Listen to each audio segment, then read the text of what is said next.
Hello dear students, आज हमारा fourth lecture है चैप्टर 2 रैंक कोरिलेशन और लीनियर कोरिलेशन का। आज के चैप्टर में हम सीखेंगे स्पेयरमैन रैंक कोरिलेशन मेथड, जो इस चैप्टर का लास्ट मेथड है Spearman rank correlation method. Spearman rank correlation method की जो फॉर्मूलास है वो देख लें। तो जो हमारी पहली फॉर्मूला है वो क्या है, R equal to 1 minus 6 sigma D square upon N square minus 1, जिसके अंदर डी मतलब डिफरेंस रहता है। डिफरेंस किसके और किसके बीच में? रैंक ऑफ एक्स के बीच में और रैंक ऑफ वाई के बीच में, यानी डी इक्वल टू क्या रहेगा, R X minus R Y. Dear students, ये जो फॉर्मूला है R equal to 1 minus 6 sigma D square upon N square minus 1, ये हम कम यूज करेंगे जब हमारा रैंक है, जो रैंक्स दी हुई है, ऑब्जर्वेशंस दिए हुए, रैंक के जो ऑब्जर्वेशंस दिए हुए वो रिपीटेड नहीं है, उस वक्त हम ये फॉर्मूला यूज करेंगे। जब ऑब्जर्वेशन रिपीट होगी तो हमको अलग फॉर्मूला यूज करनी रहेगी, जब ऑब्जर्वेशन रिपीट नहीं है तब हमको ये फॉर्मूला यूज करनी है।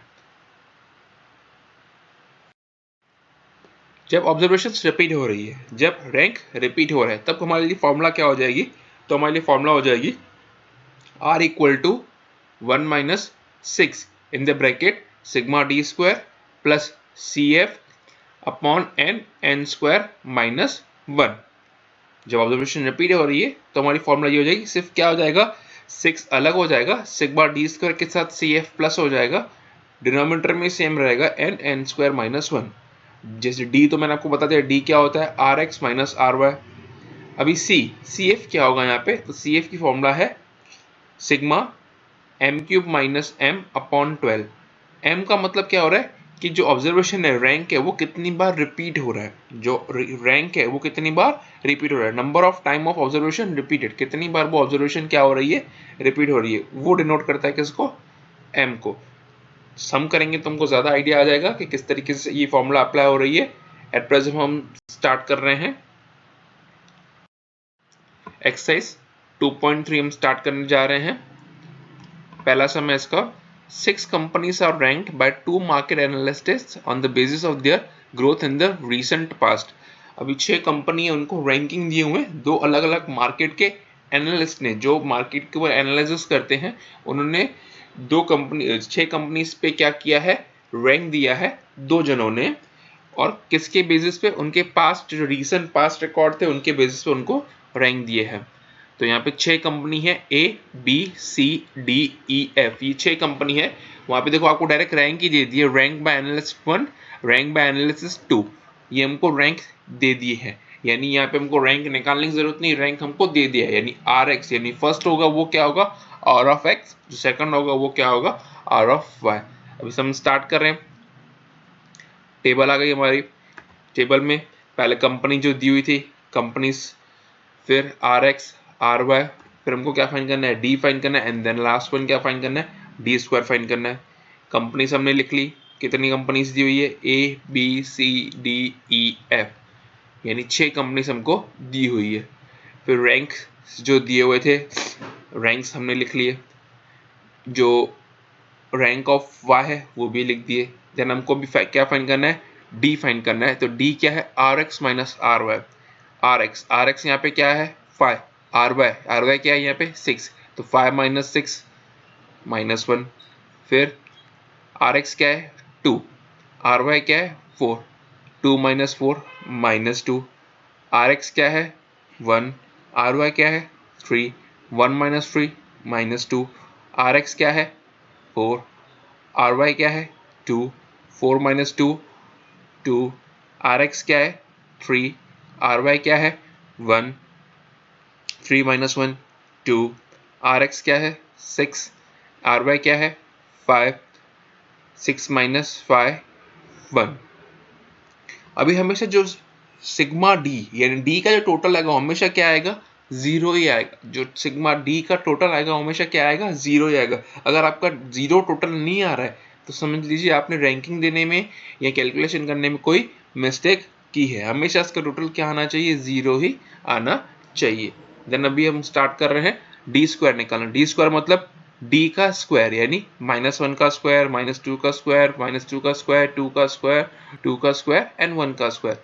तो अभी हम स्क्वायर निकालना चालू करें तो फर्स्ट -1 का स्क्वायर 1, -2 का स्क्वायर 4, -2 का स्क्वायर 4, 2 का स्क्वायर 4, 2 का स्क्वायर 4, 1 का स्क्वायर 1, डी स्क्वायर का टोटल किया तो आंसर आया 18, डी स्क्वायर का टोटल किया तो आंसर आया 18।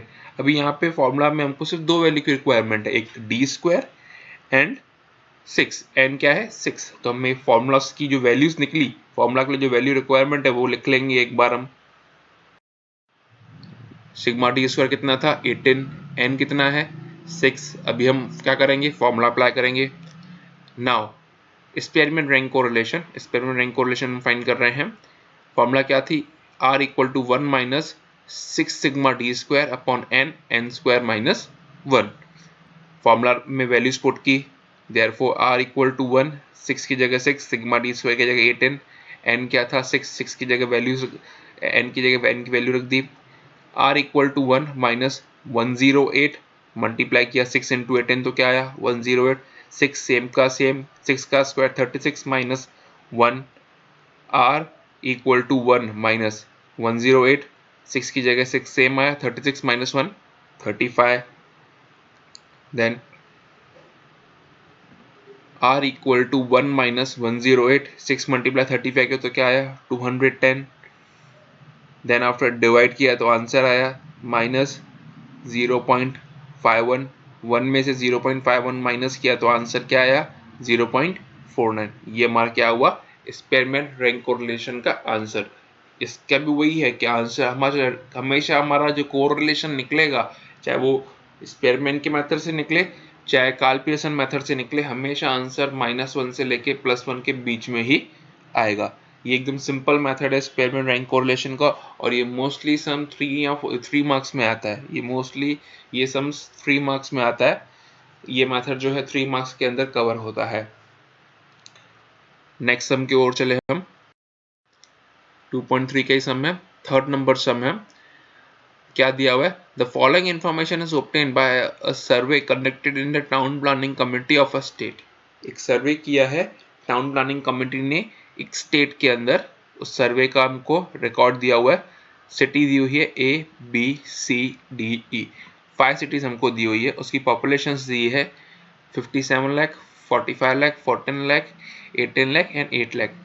पॉपुलेशन ऑफ ग्रोथ पर 1000, यानी कितनी पॉपुलेशन ग्रो हो रही है, कितनी पॉपुलेशन ग्रो हो रही है, हमको वो चीज दी हुई है। और हमको फाइंड क्या करना है, फाइंड द रैंक कोरिलेशन। हमको क्या फाइंड करना है, रैंक कोरिलेशन। देखो यहाँ पे हमको, यहाँ से क्वेश्चन में पढ़ के हमको पता, सिर्फ कोरिलेशन बोलता है तो कार्ल पियर्सन अप्लाई करेंगे, सिर्फ कोरिलेशन बोलता है तो कार्ल पियर्सन वाला मेथड अप्लाई करेंगे। रैंक कोरिलेशन बोलता है तो स्पेयरमैन वाला मेथड अप्लाई कर लेंगे। रैंक कोरिलेशन बोलता है तो स्पेयरमैन वाला मेथड अप्लाई करेंगे। बिटवीन द, अभी क्या दिया है, find the rank correlation between the population of the cities and the rate of growth of population. हमको पॉपुलेशन, सिटी के अंदर कितनी पॉपुलेशन है और उसका ग्रो कितना हो रहा है, उसका हमको रिकॉर्ड चाहिए। तो जैसे यहाँ पे हमको डायरेक्ट एक्स और वाई डेटा दे दिया है, हमको रैंक्स नहीं दिए। फर्स्ट वाले सम में हमको क्या था, रैंक दे दिए थे, यहाँ पे हमको रैंक नहीं दिए। तो यहाँ पे हमको क्या करना पड़ेगा, रैंक्स फाइंड करने पड़ेंगे। रैंक्स कैसे फाइंड करते हैं आपको तो पता ही होगा, आप तो निकालते ही हैं स्कूल में। कैसे आता है रैंक, जिसकी सबसे ज्यादा मार्क उसको फर्स्ट रैंक, जिसकी उससे कम उसको सेकंड, जिसकी उससे कम उसको थर्ड, इस तरीके से। तो यहाँ पे भी वैसा ही है, जो सबसे ज्यादा पॉपुलेशन हाईएस्ट होगी उसको फर्स्ट रैंक, इस तरीके से हमको देना है। तो चलो देखते हैं हम अभी। पहले हम क्या करेंगे, सिटी दिया हुआ है, सिटी लिख लिया। Then after population, rate of growth, RX, RY, D square. City हमको कौन सी दी हुई है, 5 सिटीज दी हुई है ABCDE, n इक्वल टू 5 ले लिया। Population of x, population of rate of growth of y। ठीक है, अभी हम रैंक्स देंगे।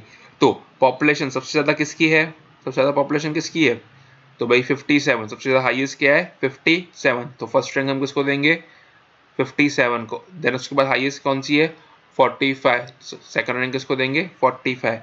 देन थर्ड किसकी है 18, थर्ड कौन सी है हाईएस्ट 18, तो थर्ड रैंक इसको देंगे।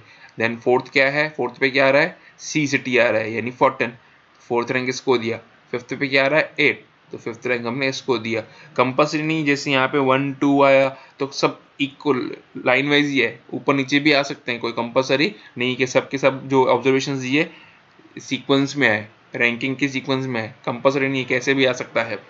देन अभी हम रैंक ऑफ वाई देखेंगे, तो सबसे हाईएस्ट क्या है यहाँ पे 20, सबसे हाईएस्ट क्या है 20, तो 20 के सामने मैंने फर्स्ट रैंक दिया आर वाई के अंदर। फिर सेकंड उसके हाईएस्ट क्या है 15, 15 को सेकंड रैंक दिया। 15 से छोटा 13, 13 को हमने थर्ड रैंक दिया। फिर उसके बाद क्या है 13 से छोटा, 13 से छोटा 10, तो उसको हमने फोर्थ रैंक दिया। देन 10 से छोटा क्या है तो 5, इसको फिफ्थ रैंक दिया। हमको आर एक्स मिल गया, आर वाई मिल गया। सिंपल है, आर एक्स और आर वाई निकालना, कुछ तकलीफ नहीं होती है। जैसे एक्स दिया हुआ है, एक्स के अंदर जो हाईएस्ट पोजीशन है उसको फर्स्ट रैंक देंगे, उससे जो लोवेस्ट है थोड़ी लोवेस्ट है इसको सेकंड। जिस तरीके से हमको स्कूल में हमको रैंक्स दिए जाते हैं उसी तरीके से हमको यहाँ पे हमको ऑब्जर्वेशंस को क्या देने, रैंक देने। कोई डिफिकल्ट चीज़ नहीं है। अभी हमको आर एक्स मिल गया, आर वाई मिल गया। अभी तो जैसे फर्स्ट सम किया वैसे ही सम हो गया, simple.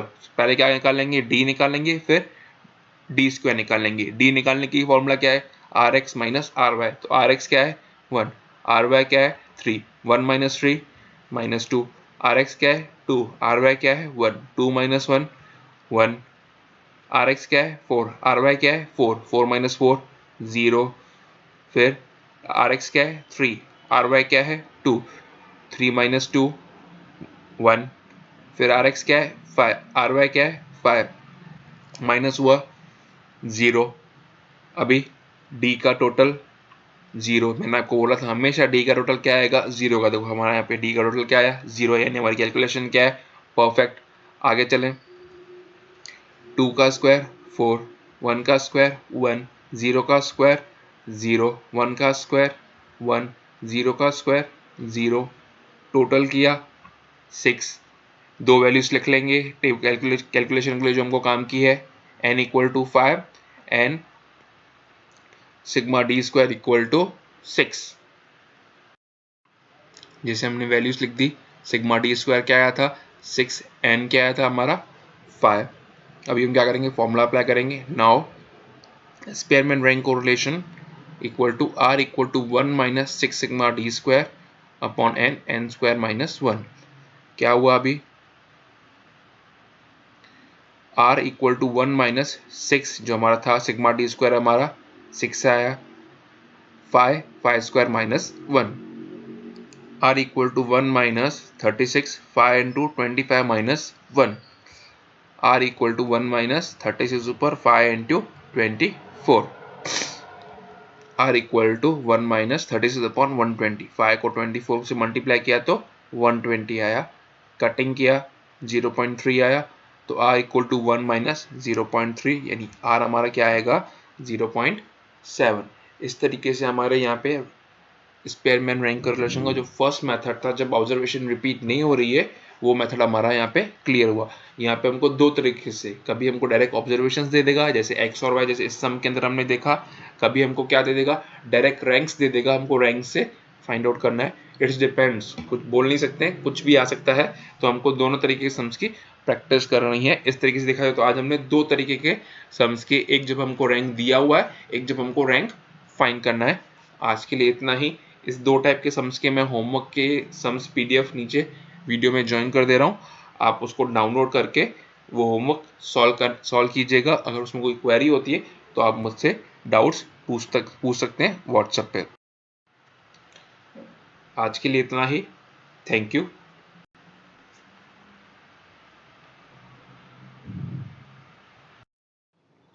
Dear students and parents, अगर आपको ये वीडियो अच्छा लगता है तो ज़्यादा से ज़्यादा लोगों तक शेयर कीजिए, और आपके कमेंट्स लिखना नहीं भूलिए, और हमारे चैनल को सब्सक्राइब करना मत भूलिए, और बेल आइकन दबाइए ताकि आपको latest new videos up to date मिलते रहे, ताकि आप अपना कोर्स अच्छी तरीके से कंप्लीट कर सके।